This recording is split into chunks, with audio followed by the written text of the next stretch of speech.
se retrouve pour une nouvelle vidéo sur le théorème de Thalès. À la fin de cette séquence de vidéos, vous saurez tout faire sur Thalès. Ça a l'air un petit peu compliqué comme ça alors que c'est hyper facile. On y va. Donc déjà, le théorème de Thalès, il s'utilise où? Quand est-ce qu'il faut utiliser Thalès? Eh bien, dans deux cas de figure. Il s'utilise dans ces deux figures. Dès que vous voyez ça, il faut se dire qu'il faut utiliser le théorème de Thalès. Et donc, pour utiliser ce théorème, il y a deux conditions. Je ne peux pas écrire le théorème de Thalès tant que je n'ai pas écrit ces deux conditions. La première, donc le théorème de Thalès, il doit réunir deux conditions. La première, c'est que les points ABC et ADE sont alignés. Donc il faut dire d'abord, vous voyez là, vous avez vu, il y a deux droites séquentes ici. Donc il faut dire que les points ABC et les points ADE sont alignés dans cet ordre. C'est tout. Donc moi, forcément, les points ils sont sur des droites, donc forcément ils sont alignés. Je dois simplement le dire pour avoir des points. Donc ABC et ADE, les points sont séparés par des virgules, ils sont alignés. Dès que je l'ai dit, je peux utiliser la deuxième condition. Alors, je ne l'ai peut-être pas précisé, mais on va se concentrer que sur cette figure-là. Donc, je vais commencer par faire une première vidéo que sur cette figure-là, on va bien maîtriser, ensuite on passera à celle-là.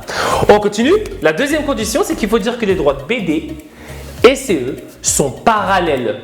D'accord? En général, c'est écrit dans l'énoncé. 99% du temps, c'est écrit dans l'énoncé. Cette droite-là et cette droite-là sont parallèles. Donc, je résume.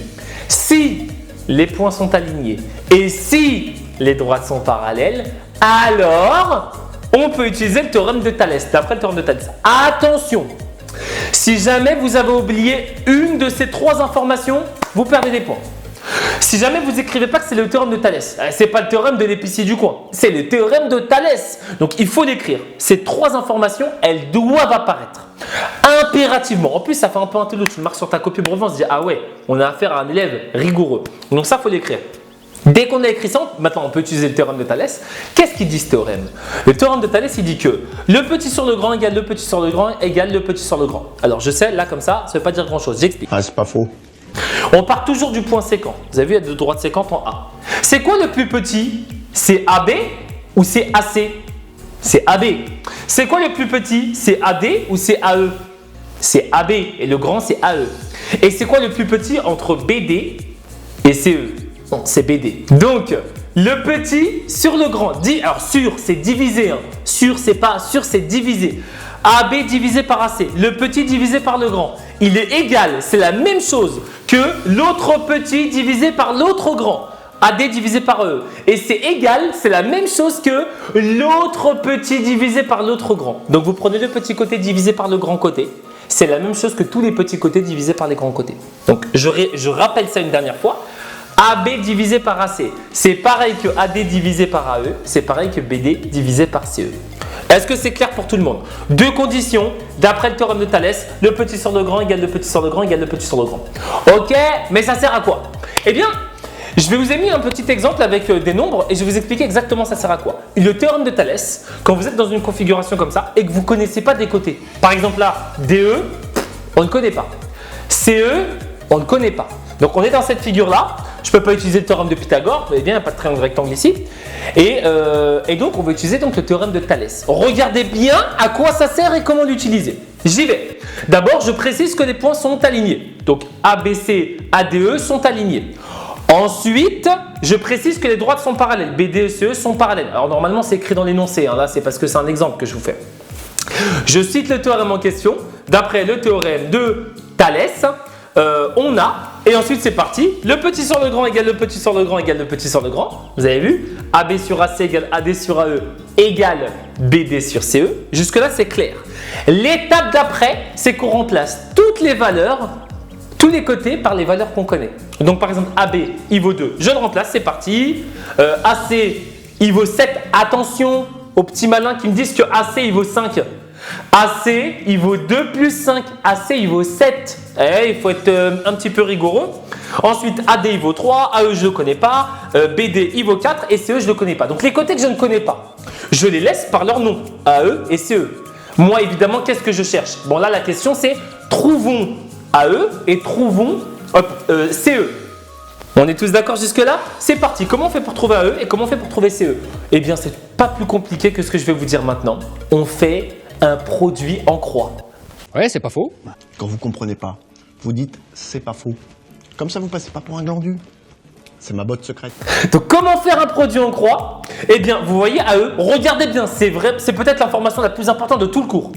Pour trouver AE, je multiplie la diagonale que je connais et je divise par le dernier nombre. Donc, je fais 7 fois 3 divisé par 2. Vous avez vu là, j'ai 4 nombres. Je veux trouver AE.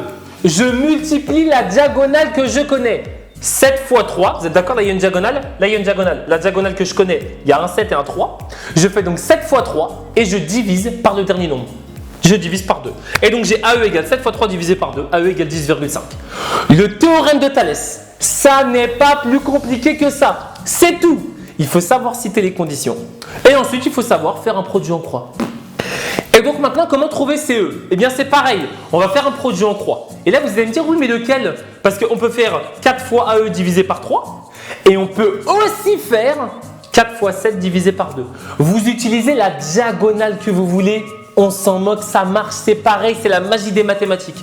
Donc AE, on sait qu'il fait 10,5. Donc soit on fait 4 fois 10,5 divisé par 3, soit on fait 4 fois 7 divisé par 2, comme vous voulez. Vous multipliez la diagonale que vous connaissez et vous divisez par la dernière information.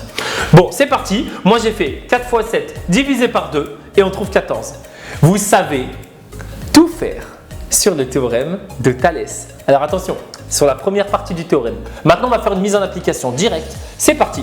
Donc, je vous ai mis un exercice, vous me trouvez DE et vous me trouvez CE. Si jamais vous avez des questions, des interrogations, vous revenez en arrière dans la vidéo. Ce que je veux, c'est que la rédaction soit nickel. Les conditions, le calcul, le résultat. J'encadre le résultat en rouge, vous pouvez mettre pause, c'est parti. Correction des exercices, c'est parti. Alors, dans cette figure-là, d'abord, il fallait rédiger. Est-ce qu'on peut utiliser le théorème de Thalès? Il y a les deux conditions à écrire. C'est parti. Donc, il fallait écrire que les points ABC et ADE sont alignés dans cet ordre ou respectivement. Donc, soit on met dans cet ordre, soit on met respectivement, les deux marches. Les droites BD et CE sont parallèles. Ça, c'est écrit dans l'énoncé, je vous le rappelle, dans 99% du temps. D'après le théorème de Thalès, déjà, si vous avez écrit ces trois informations-là, c'est génial. Le petit sur le grand égale le petit sur le grand égale le petit sur le grand. Donc, ça, c'est ce que dit le théorème. Donc AB sur AC égale AD sur AE égale BD sur CE. On remplace par ceux qu'on connaît. Donc 1 divisé par 8. Attention, AC c'est pas 7. AC c'est 8 égale 4 sur AE égale 4 sur CE. D'accord? Notre produit en croix, c'est parti. AE c'est 4 fois 8 divisé par 1. Donc 32. CE, c'est aussi 4 fois 8 divisé par 1. La petite particularité, c'est que ça fait le même résultat. Et normalement, vous avez dû trouver 32 deux fois. Donc 32 pour AE et 32 pour CE. Si ça vous intéresse de continuer à faire des cas particuliers, n'hésitez pas, ou de voir différents types d'exercices, n'hésitez pas à me le mettre dans les commentaires.